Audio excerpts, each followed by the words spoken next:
nalalapit na po yung Christmas, ulitin ko po, marami po sa atin ang talagang busy na. Pagpasok pa lang siguro ng bear, sila po'y naghahanda na, nag-iipon na ng mga regalo sa kanilang mga pamilya.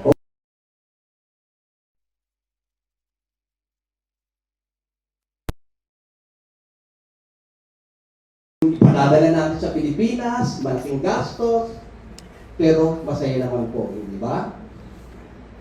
Kaya kung tayo po ngayon ay may Biblia, buksan po natin ang ating Bible sa Matthew 1:18 to 25. Matthew 1:18 to 25. At tayo'y tumayo bilang paggalang sa salita ng ating Panginoon.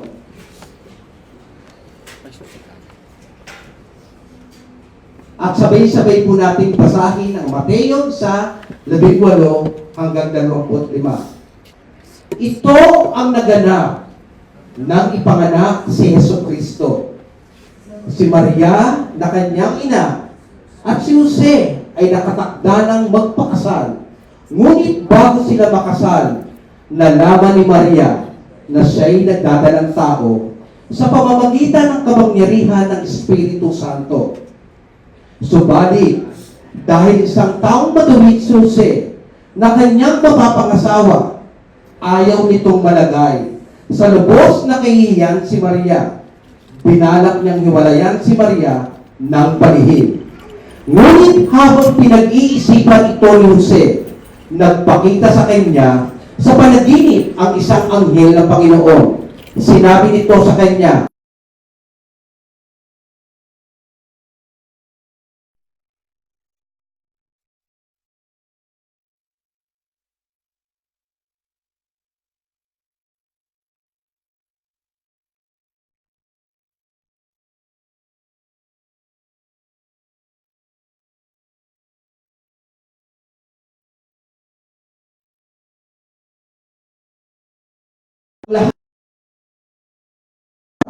ang sinasabi ng Panginoon sa pamamagitan ng propeta. Tignan ninyo, maglilihi ang isang birhen at magsisilang ng isang sanggol na lalaki at tatawagin itong Emmanuel. Ang kahulugan nito'y kasama natin ang Diyos. Nang magising si Jose, sinunod nga niya ang utos ng anghel ng Panginoon at pinakasalan niya si Maria. Ngunit hindi niya sinipigan si Maria hanggang magsilang ito ng isang sanggol na lalaki. At Jesus nga ang ipinangalan ni Jose sa sanggol. Pagpalain po ng Diyos ang pagbasa ng kanyang salita. Ama namin Diyos na makapangyarihan sa lahat. Muli kami ay nagpapasalamat na mag-aaral kami ng mga salita mo na kung saan ipaaalala mo sa amin ang mga bagay na dapat namin gawin. At sa aming pag-aaral, Panginoon, inaamin namin na kung wala kayo sa amin, hindi namin maiintindihan, hindi namin mauunawaan ang mga salita mo ito na aming pag-aaralan sa umagang ito. Kaya Lord, ang lahat ng ito ay pinagkakatiwala namin sa inyo na ikaw lang ang maitaas. At sa inyong lingkod na gagamitin. Itago mo po ko, Lord, sa inyong likuran, turuan mo ko ng mga dapat kong sabihin, at patuloy na ikaw lang ang mapapurihan sa buhay ko. Muli, pinupuri ka namin, pinasasalamatan ka namin, at salamat na ang salita mo ay buhay at makapangyarihan. Sa pangalan ni Jesus, Amen.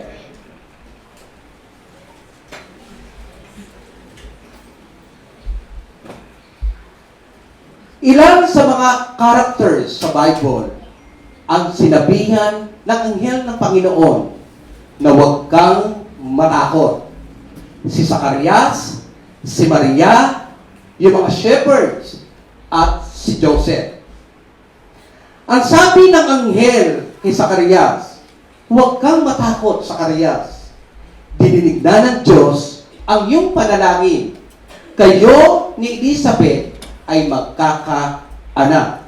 Ang sabi sa Lucas 1:13, ngunit sinabi ng anghel sa kanya, huwag kang matakot, Zacarias. Dininig na ng Diyos ang iyong panalangin. Ang iyong asawang si Elizabeth ay magkakaanak ng isang lalaki at Juan ang ipangangalan mo sa bata. Nang binati ng anghel si Maria at sinabi, ikaw ay kinalulugdan ng Diyos. Sumasa iyo ang Panginoon. At ito, yung naging dahilan kung bakit nabalisa si Maria. At ang sabi sa kanya ng anghel, huwag kang matakot, Maria. Ikaw ay maglilihi ng isang sanggol na bata at ang ipangangalan mo ay Jesus. Siya ay tatawaging anak ng Diyos. Ang sabi sa Lucas 2:10, ngunit sinabi sa kanya ng anghel, huwag kang matakot, Maria. Ikaw ay kinalulugdan ng Diyos. Habang nakatayo ang mga shepherds, biglang lumiwanag sa kanilang kinatatayuan. At ang sabi ng anghel ng Panginoon, huwag kayong matakot. May dala akong magandang balita para sa inyo na magdudulot ng kagalakan sa lahat ng tao. Ang sabi sa Lucas 2:10, yan pala, ngunit sinabi sa kanila ng anghel, huwag kayong matakot. Ako'y may dalang magandang balita para sa inyo na magdudulot ng malaking kagalakan sa lahat ng tao. At si Joseph, habang pinag-iisipan niyang hiwalayan si Maria, nagpakita sa kanya ang anghel ng Panginoon at sinabi, huwag kang matakot, Joseph, na pakasalan si Maria, sapagkat ang kanyang ipinagbinihi ay buhat sa Espiritu Santo. Magiging maayos ang lahat ng bagay para sa iyo. Sila ay malapit ang ikasal. Si Joseph ay malapit ang ikasal sa pinakamamahal niya na babae na pangarap niyang makasama habang buhay. Sila ay gumawa na ng mga plano para sa kanilang kinabukasan. Maaring pinlano nila kung ilan po yung magiging anak nila, pinlano nila kung saan sila magpapatayo ng bahay o anong klaseng bahay ang ipatatayo nila. At sila ay magsasama sa hirap at ginhawa at habang sila ay nabubuhay. Ngunit, nang malaman ni Joseph na naglilihi sa Maria, biglang gumuho ang mundo para kay Joseph. Natakot si Joseph para sa kanyang kinabukasan. Huwag tayong matakot sa panahon na maranasan natin o maramdaman natin ang katulad na nangyari kay Joseph. Ang pamagat po ng ating pag-aaralan sa umagang ito, fear not, Joseph. Fear not, FLCC. Amen? Number 1, appear not 4 times when we've been let down. Ang sabi sa Matthew 1:18, ito ang naganap.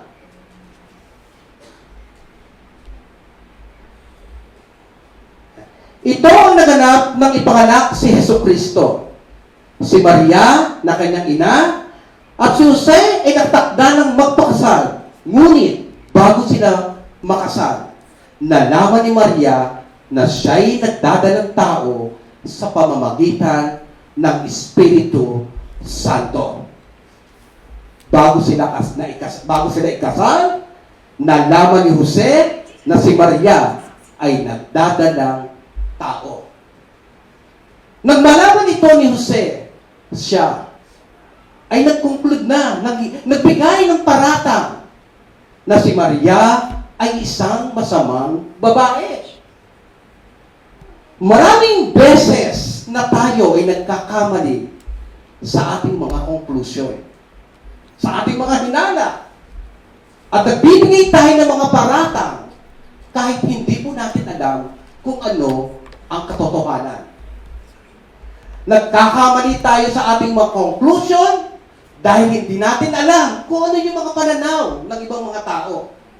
Nagkakamali tayo sa ating mga conclusion dahil hindi natin maintindihan o hindi natin kilalang lubusan yung mga tao.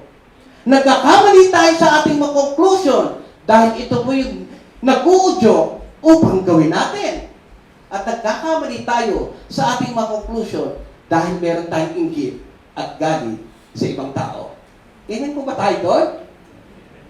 Kaya hindi katakataka na tayong lahat ay pinaaalalahanan, winawarningan ng Biblia na huwag daw tayong kumatol na hindi tayo hatulan. Ang sabi sa Matthew 7:1, huwag kayong kumatol na hindi kayo hatulan. Habang si Joseph ay nag-aalala, nababalisa sa nalaman niya tungkol sa kay Maria, ang Diyos ay gumagawa na ng magandang plano sa buhay ni Joseph. Ganyang kabuti ang ating Panginoon. Sa panahon na tayo po ay nababalisa sa maraming bagay, ang Diyos ay kumikilos na at gumagawa na ng paraan upang maging maayos ang lahat ng bagay sa atin. Hindi masamang babae si Maria na katulad na iniisip ni Joseph?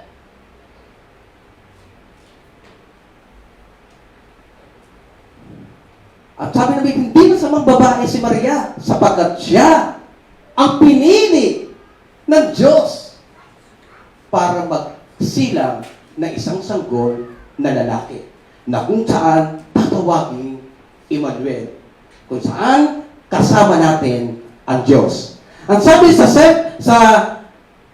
Isaiah 7:14, dahil dito si Yahweh mismo ang magbibigay sa inyo ng palatandaan, maglilihi ang isang dalaga at magsisilang ng isang sanggol na lalaki at tatawagin sa pangalang Emmanuel. Ang inaakala ni Joseph, ang kasalanan na nagawa ni Maria ay sagrado. Pero hindi niya alam ang tunay na kadahilanan kung bakit nangyari ang mga bagay na ito. Mga kapatid, kapag tayo po ay nakakaranas ng tulad ng ganito kay Joseph, huwag tayo kaagad humusga. Mas magandang kausapin natin yung tao na involved dito at alamin natin ang katotohanan at atin silang ipanalangin. Huwag tayo magbigay ng mga konklusyon tungkol sa mga bagay na nangyayari sa ibang tao. Alisin na natin ang mabalisa, ang mag-isip na masama sa mga tao na nakakaranas ng kabiguan sa kanilang buhay. Sapagkat ang ating Panginoon lamang ang nakakaalam kung bakit nila nararanasan ang mga ganitong pangyayari sa kanilang buhay. Sapagkat ang ating Panginoon ang may control ng lahat ng bagay. Ang sabi po sa Psalm, Awit 37:1-4, huwag kang mabalisa sa masama. Huwag mong kaingitan, likunin ang gawa. Katulad ng damo, sila'y malalanta. Tulad ng halaman, matutuyo sila. Umasa ka sa Diyos, ang mabuti gawin, at mananahang kang ligtas sa lupain. Kay Yahweh mo hanapin ang kaligayahan, at ang pangarap mo'y iyong makakamtag. Pangalawa, appear not for times when you worry about public opinion. Ang sabi sa Matthew 1:19, subalit dahil isang taong matuwid si Jose na kanyang mapapangasawa, ayaw nitong malagay sa lubos na kahihiyan si Maria, binalak niyang hiwalayan si Maria ng palihim. Makikita po natin dito kung gaano kamahal ni Joseph si Maria.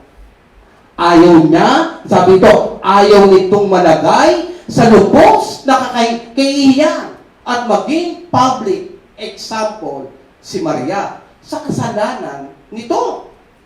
Sana all na magmahal na tulad ni Maria, na tulad ni Joseph, na talagang nandun yung pagmamahal, protection niya para kay Maria. Ayaw ni Joseph na masira ang pangalan ni Maria sa kasalanan nito. Natatakot siya kung ano ang sasabihin at gagawin ng mga tao kapag nalaman ang nangyari kay Maria. Makikita po natin ang buhay natin kay Joseph.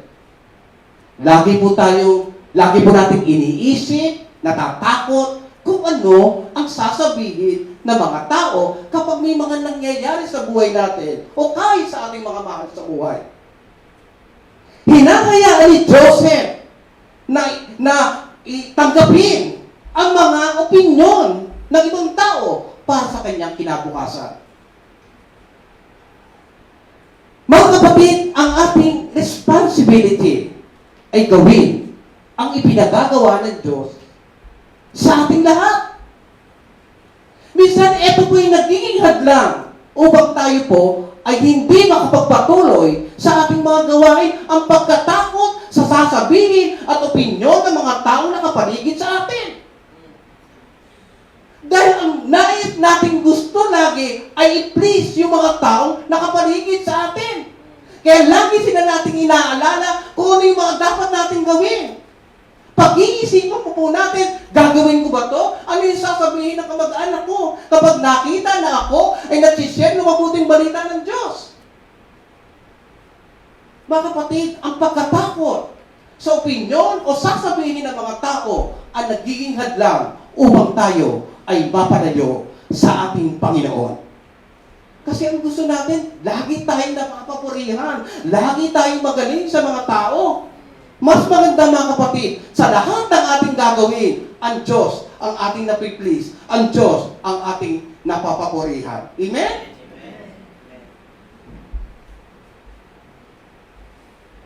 Ang sabi dito sa Proverbs 29:25, sa Kawikaan 29:25, huwag mong ikabahala ang sinasabi ng iba, magtiwala ka kay Yahweh at mapapanatag ka.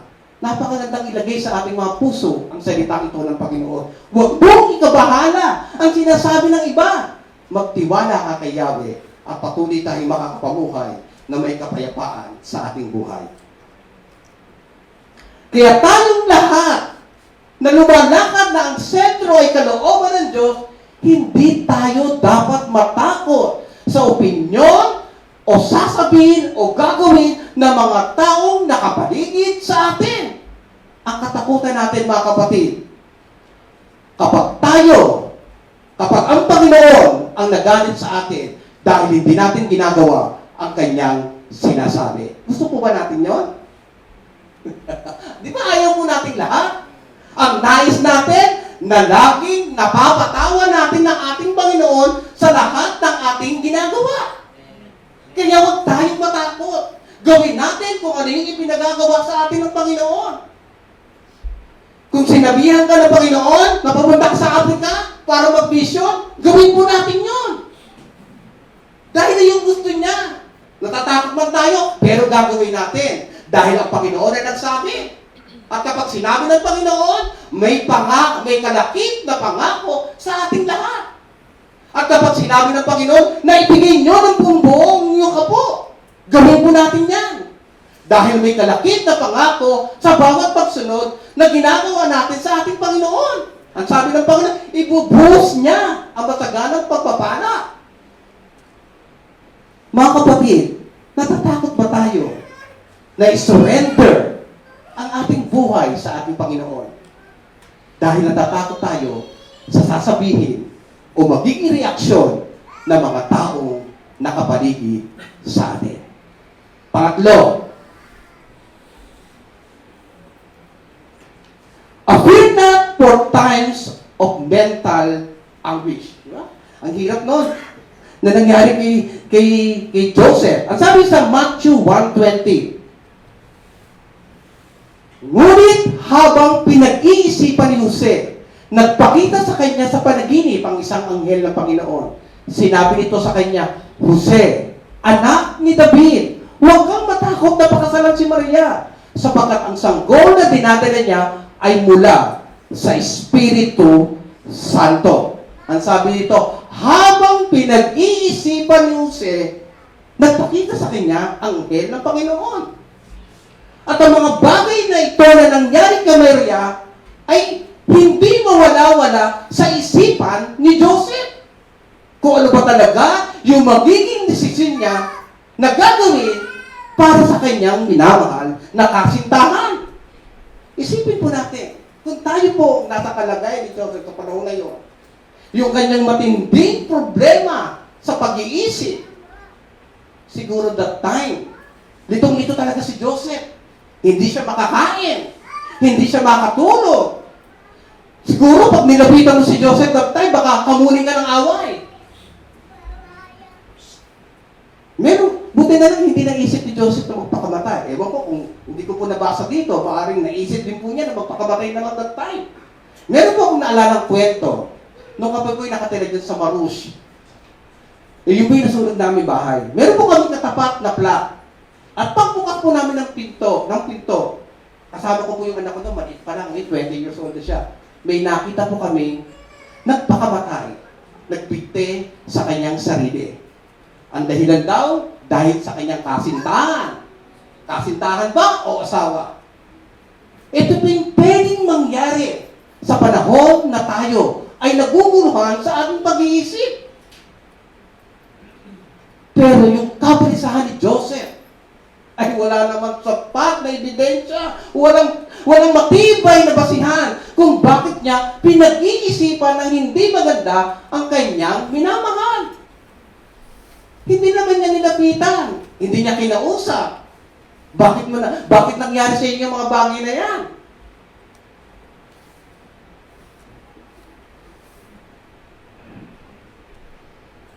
Minsan, o madalas, tulad po tayo ni Joseph, marami tayong mga kabalisahan na wala namang basihan. Minsan, mag-message sa atin, parang nandun na yung pagkabalisa natin. Ano naman kaya message na ito?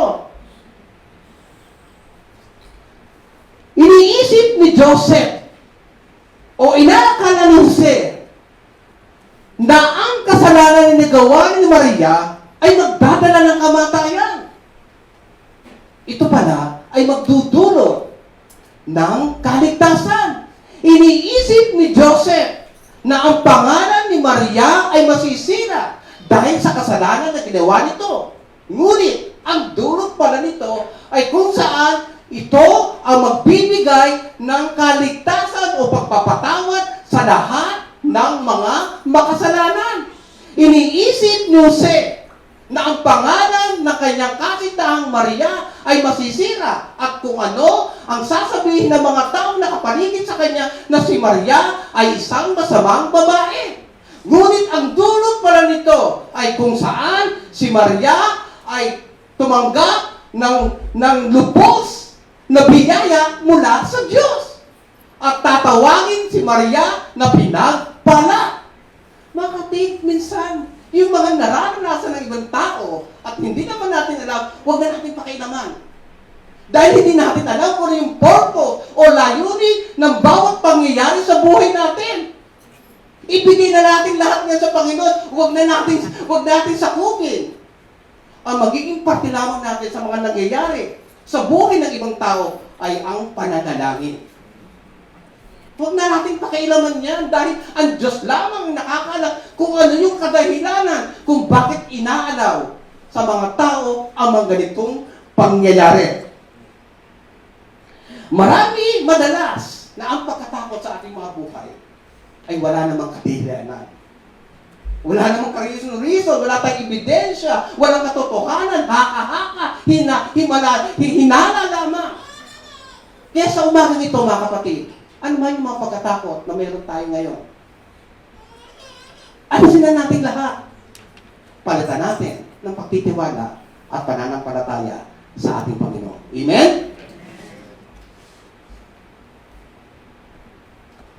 Ang conclusion po ng ating pinag-aralan, do you need a fear not today? Ngayon, narinig po natin ang mensahe ng ating Panginoon. Kailangan pa bang matakot tayo sa oras na ito? Wala parang walang suwata. Kinakailangan pa bang matakot tayo sa oras na ito, mga kapatid? Amen! Dahil meron tayong Panginoon. Sabi rito, God will meet you. God will meet your fears as He met Joseph. Kaya mga kapatid, kung paano tinulungan ng Panginoon si Joseph sa kanyang mga pagkatakot, tutulungan din tayo ng Panginoon ano bang pagkatakot na meron tayo sa umagang ito. Sapagkat ang ating Panginoon ay hindi nagbabago noon, ngayon, at magpakailanman. Amen? Sabi dito, cast all your cares on the one who cares for you. Anuman o lahat ng ating kabalisahan, ibigay natin lahat sa ating Panginoon na nagmamahal at nagmamalasakit sa ating lahat.